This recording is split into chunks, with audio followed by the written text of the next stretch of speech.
আজকে দেশের এই অবস্থার জন্য সম্পূর্ণভাবে হাসিনা দায়ী।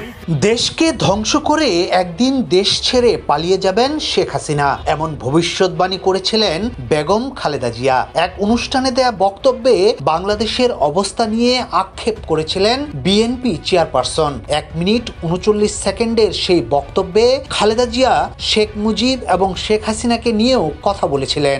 প্রতিশোধ নেওয়ার জন্য হাসিনা এই কথাটা। ওই ভিডিওতে খালেদা জিয়াকে বলতে শোনা যায়, প্রতিশোধ প্রতিহিংসার রাজনীতি বাদ দিতে হবে, প্রতিশোধ প্রতিহিংসা দিয়ে কোনোদিন কোনো কিছুই হতে পারে না।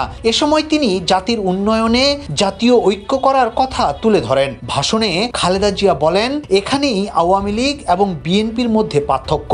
বিএনপি প্রতিহিংসা বাদ দিয়ে জাতীয় ঐক্য চায়। প্রতিশোধ প্রতিহিংসার রাজনীতি বাদ দিতে হবে।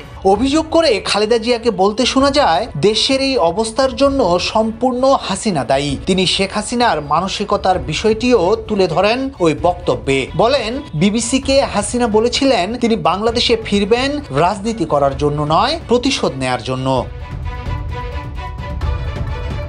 খালেদা জিয়া আরও অভিযোগ করেন, হাসিনা আজ প্রতিশোধ নিয়ে বাংলাদেশকে ফোকলা বানিয়ে দিয়ে প্রতিষ্ঠানগুলোকে ধ্বংস করে দিয়েছে।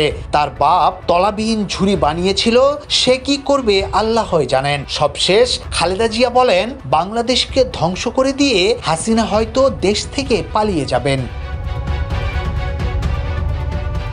খালেদা জিয়ার দেয়া এমন বক্তব্যের ভিডিও কবে ধারণ করা সেই তথ্য জানা যায়নি, তবে ধারণা করা হচ্ছে 2018 সালে আটক হওয়ার আগে কোনো এক সভায় এমন মন্তব্য করেছিলেন বেগম জিয়া। ভিডিওটি বিএনপির অফিসিয়াল ইউটিউব চ্যানেলে আপলোড করা হয়েছে 2024 সালের 30 জুন, অর্থাৎ শেখ হাসিনা দেশ থেকে পালিয়ে যাওয়ার 1 মাস 5 দিন আগে।